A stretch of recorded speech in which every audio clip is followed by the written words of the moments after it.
या ठिकाणी NSCC sports YouTube चॅनलच्या वतीने बेळगाव स्थित माननीय अशोक भंडारी सर यांचा आपण या ठिकाणी इंटरव्ह्यू घेत आहोत आणि NSCC यूट्यूब चॅनल हे एक वेगळ्या क्षेत्रामध्ये सहभाग घेते असाही त्याच्यामध्ये उद्देश होऊ शकेल. कारण जे क्रीडा पुस्तकांची जे काय भाषांतर किंवा ट्रान्सलेशन हा प्रकार नियोजन केलं गेलं होतं, परंतु तशी व्यक्तिमत्व असे भेटत नव्हते. तर सरांच्या माध्यमातून जे आंतरराष्ट्रीय स्तरावरची जी पुस्तकं आहेत त्यांच्यातलं नॉलेज आहे, त्याच्यातलं जी माहिती आहे ती सर्वसामान्य भारतीय खेळाडूंना, भारतीय शिक्षकांना त्याची व्हावी अशा अनुषंगाने एक प्रयोजन या ठिकाणी सुरू होत आहे. सरांनी आज अखेरपर्यंत अनेक पुस्तकांचं भाषांतर हे कन्नडातून मराठी, त्याच्यानंतर हिंदी पुस्तकं, इंग्लिश अशा वेगवेगळ्या भाषेमध्ये भाषांतरं केलेली आहेत. त्यामध्ये विश्व हिंदू परिषदेचंही काम सरांनी जवळजवळ गेली 2 ते 3 वर्ष केलेलं आहे. ते टेलिग्राफ म्हणजे ज्याच्यामध्ये पूर्वी जे संदेशवहन असं साधन होतं त्या क्षेत्रामध्ये सरांनी अनेक वर्ष काम केलं. त्या माध्यमातून सरांनी बऱ्याच ठिकाणी काम केलेलं आहे, ज्याच्यामध्ये कानपूर, त्रिवेंद्रम अशा ठिकाणींचा सहभाग आहे. तर या ठिकाणी आपण सरांशी संवाद साधतो आहोत. तर नमस्कार सर. नमस्कार सर, आपण जे वेगवेगळ्या भाषेमध्ये भाषांतर करत आहात, तर ह्याची प्रथम आपणाला आवड कशी लागली ते सांगाल का? मूळतः मला भाषा, त्यातील शब्द, त्यांचा अर्थ, उच्चार हे याच्यामध्ये रुची होती आणि त्याला खतपाणी आमच्या माध्यमिक शाळेतील शिक्षकांनी घातलं होतं. कारण त्यांनी एक शब्दांचा उच्चार माझ्याकडून अत्यंत काळजीपूर्वक घोटून घेतला होता आणि त्यामुळे भाषेविषयी एक मला बालपणापासूनच विशिष्ट आकर्षण होतं. नवीन नवीन शब्द शिकायचे आणि त्यांचा प्रयोग करायचा. अशा पद्धतीनं माझं शिक्षण हे पूर्ण झालं होतं आणि विशेष करून भारतीय भाषाबद्दल मला आवड होती. आणखीन त्यानुसार मी माझ्या SSC परीक्षेमध्ये इंग्रजी सोडून केवळ हिंदी घेऊन मी माझी SSC पूर्ण केली होती. SSC म्हणजे ज्याला मॅट्रिक्युलेशन म्हणत असत ती परीक्षा. आणि त्यामुळे मला माझ्या कॉलेजचं शिक्षणाचं 1 वर्ष गमावावं लागलं. त्या दरम्यान मी माझी इंग्रजी भाषा देखील परीक्षा देऊन त्यात विशेष प्रावीण्य प्राप्त करून उत्तीर्ण झालो. आणखीन त्यानंतर माझं शिक्षण जे थांबलं होतं ते नोकरी लागल्यानंतरच मला पुढे चालू करता आलं आणि त्यासाठी 4 वर्षाचा कालावधी मध्ये गेला. बेळगाव येथील RPD कॉलेज म्हणून एक फार पुरातन अशी प्रतीत अशी शिक्षण संस्था आहे. त्या शिक्षण संस्थेमध्ये माझं कॉलेजचं शिक्षण मी 72 साली पूर्ण केलं आणि BA ही पदवी घेतली. सर, आपण RPD येथे प्रशिक्षण घेतलं. तुम्हाला चांगल्या प्रकारचं शिक्षक सुद्धा त्या ठिकाणी अनंत मनोहर सरांसारखे शिक्षक त्या ठिकाणी भेटले. सर, भारत हा विविधतेने नटलेला असा देश आहे. वेगवेगळ्या भाषांच्या अशी याच्यामध्ये राज्य आहेत, वेगवेगळ्या पंथाची, जातीची अशी लोक आहेत. तर याच्यामध्ये तुम्ही जे भाषांतर जे केलं वेगवेगळ्या पुस्तकांचं, तर त्या पुस्तकांची खरं तर तुम्हाला विशेष माहिती चांगली आहे. तर त्या अनुषंगाने तुम्ही त्या पुस्तकांची माहिती सांगाल का? कोणत्या कोणत्या पुस्तकांचं भाषांतर केलं? मला माझ्या महाविद्यालयीन जीवनात ज्या भाषा तज्ज्ञ प्राध्यापकांचं मार्गदर्शन मिळालं त्यामध्ये मराठीसाठी प्राध्यापक अनंत मनोहर, इंग्रजीसाठी आमचे जोशी सर म्हणून होते प्राध्यापक RS जोशी, आणखीन हिंदीसाठी एक प्राध्यापक. तर यांचं अनमोल असं मार्गदर्शन त्यावेळी मला मिळालं आणि साहित्याचा खरा परिचय त्यांच्या माध्यमातून मला मिळाला होता. मी माझ्या शिक्षण करता करता नोकरीही करत असल्या कारणाने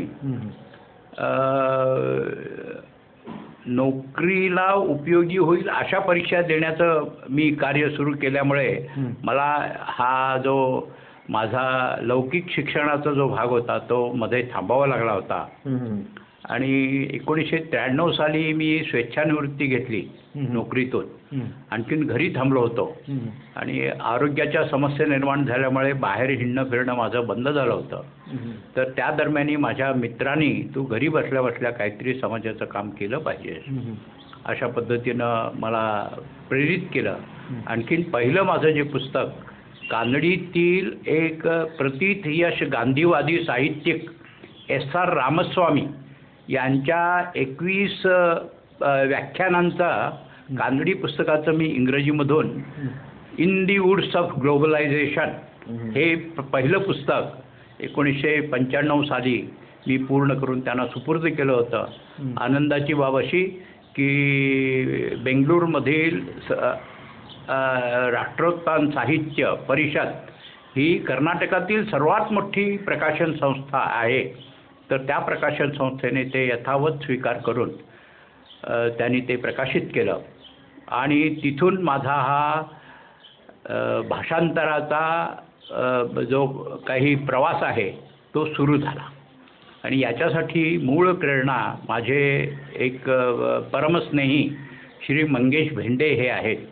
आणि त्यांनी माझ्यातील हा गुण केव्हा हेरला होता हे मला ठाऊक नाही. पण त्यांच्याकडं त्या पुस्तकाच्या अनुवादाबद्दल ज्यावेळेला चौकशी झाली त्यावेळेला त्यांनी अगदी मुक्तपणे आणखीन निस्संदेहपणे तुमचं काम होईल अशा पद्धतीनं त्या प्रकाशन संस्थेला सांगून त्यांनी ते पुस्तक माझ्याकडे पाठवलं होतं. केवळ मंगेशजींनी सांगितलं म्हणून मी ते काम स्वीकारलं. तशी याबद्दलची माझी कोणतीही तयारी प्रशिक्षण किंवा अर्हता होती असं नाही. तर केवळ एका मित्रत्वाच्या कर्तव्याला जागण्याच्या उद्देशाने ते मी पूर्ण केलं. आणि ते पुस्तकं सांगताय तुम्ही म्हणून यामध्ये अत्यंत महत्त्वाच्या विषयावरील अशी काही पुस्तकं आहेत. त्यात उल्लेखनीय म्हणजे दैशिक शास्त्र हे सुमारे 100 वर्षापूर्वी प्रकाशित झालेलं पहिलं हिंदीमधील भारतीय समाजशास्त्र तथा राज्यशास्त्र या विषयावरील पुस्तक आहे. आणि ज्या पुस्तकाची वाखाणणी आपले राष्ट्रपिता महात्मा गांधी आणि स्वराज्य हा माझा जन्मसिद्ध हक्क आहे असं आणि तो मी मिळवणारच असं म्हणणारे लोकमान्य टिळक यांनी याची वाखाणणी करून हे पुस्तक सर्व भारतीय महाविद्यालयातून भारतीय राज्यशास्त्राचं पुस्तक म्हणून लावावं अशा पद्धतीने त्यांनी केलं होतं. आणि हेही पुस्तक अचानकपणे मला आलं. हे नैनितालमधून प्रकाशित जरी झालं होतं तरी देखील त्यांना त्या पुस्तकाचं इंग्रजीमधून भाषांतर करून घ्यावं अशा त्या लेखकाच्या नातवाला तर गिरीराज शहा म्हणून होते. तर ते होते असं म्हणावं लागतं कारण ते आता निवर्तले आहेत. ते उत्तर प्रदेशचे महापोलीस निरीक्षक होते. अरे वा. हां DIG IG पोलीस. आणि त्यांचं स्वतःचं असं फार मोठा ग्रंथ भांडार आहे ज्याच्यामध्ये 700-800 पानांची अशी त्यांनी 25-30 पुस्तकं स्वतः प्रकाशित केलेली आहेत. पण त्यांना त्यांच्या आपल्या आजोबांचं हे हिंदीतील इतकं अमूल्य असं ग्रंथ तो इंग्रजीमध्ये व्हावा म्हणून त्यांनी 50 वर्ष फार मोठ्या लोकांच्याकडं विनंत्या अर्ज करून देखील ते काम झालं नव्हतं. तर अचानक कदाचित त्यामध्ये काही दैवी संकेत असू शकतो कारण नैनितालसारख्या हिमालयाच्या उत्तुंग शिखरावरून ते दक्षिणेतील बेळगावाच्या ठिकाणी यावं यामध्ये काहीतरी निश्चित दैवी संकेत असेल आणि म्हणून ते आलं. आणि ते त्या पुस्तकाचं इंग्रजी भाषांतर मी करून पाठवल्याबरोबर गिरीराज शहानी ते प्रकाशित केलं होतं. पण त्यांची अशी इच्छा होती की तत्कालीन पंतप्रधान माननीय अटल बिहारी वाजपेयी किंवा उपराष्ट्रपती भैरवसिंग शेखावत यांच्या हस्ते त्याचं उद्घाटन व्हावं म्हणून. पण नियतीची इच्छा काहीतरी वेगळी असावी त्यामुळे त्या पुस्तकाचं प्रकाशन त्यांच्या हस्ते होऊ शकलं नाही. पण ते पुस्तक इंग्रजीमध्ये वाराणसीच्या विश्वविद्यालय प्रकाशन संस्थेने प्रकाशित केलं आणि ते सगळीकडे ते वितरण झालं. त्याचप्रमाणे जनमनशिल्पी म्हणून माननीय यादवराव जोशी यांच्या जीवनचरित्राचं कानडीमध्ये जे लिहिलं होतं ते चंद्रशेखर भंडारी म्हणून, तर त्या पुस्तकाचं हिंदीमध्ये भाषांतर केलं. युगावतार कर्नाटकातील एक श्रेष्ठ साहित्यिक माननीय होवे शेषाद्री यांनी शिवचरित्रावर कानडीतून दिलेल्या व्याख्यानांचा हिंदी अनुवाद करून ते युगप्रवर्तक हिंदू युगप्रवर्तक या नावाने ते प्रकाशित झालं आणि ते दिल्लीच्या एका प्रकाशन संस्थेने प्रकाशित केलेलं आहे, सुरुची या प्रकाशन संस्थेने. कर्नाटकाच्या राजधानी बेंगळुरूमधील साक्षी म्हणून एक वेद आणि उपनिषदांच्या संदर्भात कार्यरत असलेली एक संस्था आहे. तर त्यांची वेद उपनिषदावरची छोटी छोट्या पुस्तिका, अशा 7 पुस्तिका इंग्रजीतून मराठीत केलेल्या आहेत. अशा किती पुस्तकांचं प्रकाशन झालेलं आहे तुमच्या? म्हणजे सुमारे 100 पुस्तकं तरी प्रकाशित झालेली आहेत. आणखीन जवळजवळ एक 40 पुस्तकं ही त्यांनी प्रकाशित केली नसावीत किंवा केली असली तरी देखील त्या प्रकाशित पुस्तकांच्या प्रती माझ्या हाती आलेल्या नसल्या कारणाने मी त्यांच्याबद्दल खचित असं काही सांगू शकत नाही. बरं, अजून मला तुम्हाला दुसरा एक प्रश्न विचारायचा आहे की तुम्ही जे विश्व हिंदू परिषदेसाठी 2 ते 3 वर्ष काम केलं आणि आज BJP सारखं सरकार आहे, तर त्या काळात तुम्ही काय काम केलं, म्हणजे विश्व हिंदू परिषदेचं काय सांगता येईल तुम्हाला? नाही, त्या काळी मला पूर्णावधी कार्यकर्ता म्हणून बेळगाव जिल्ह्याचा प्रभार दिला होता आणि बेळगाव जिल्ह्याचं संघटनेचं काम मी करत असे. ठिकठिकाणी जायचं, तिथल्या सर्व हिंदू बांधवांना एकत्र करून आपल्या हिंदू समाजामध्ये संघटन निर्माण झालं पाहिजे, शक्ती निर्माण झाली पाहिजे आणि त्याच्या आधारावर भारताला चांगले दिवस यावेत या दृष्टीने संघटना करणं, जागृती करणं, धर्मजागरण करणं.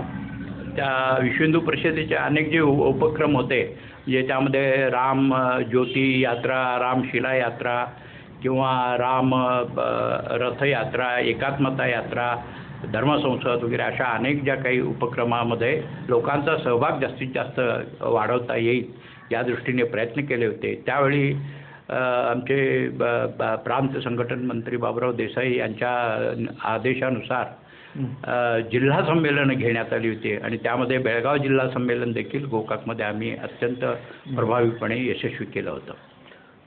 सर, आज रोजी भारत हा क्रीडा क्षेत्रामध्ये खूप अधोगती स्थानी आहे. आज रोजी 1896 साली ऑलिम्पिक दर्जाच्या आधुनिक स्पर्धा सुरू झाल्या आणि ह्या जवळजवळ साधारण 30 ते 31 अशा स्पर्धा झाल्या, तरीसुद्धा भारताचं ऑलिम्पिकमधलं मेडलचं रेकॉर्ड हे काही 20च्या पुढे सरकलं नाही.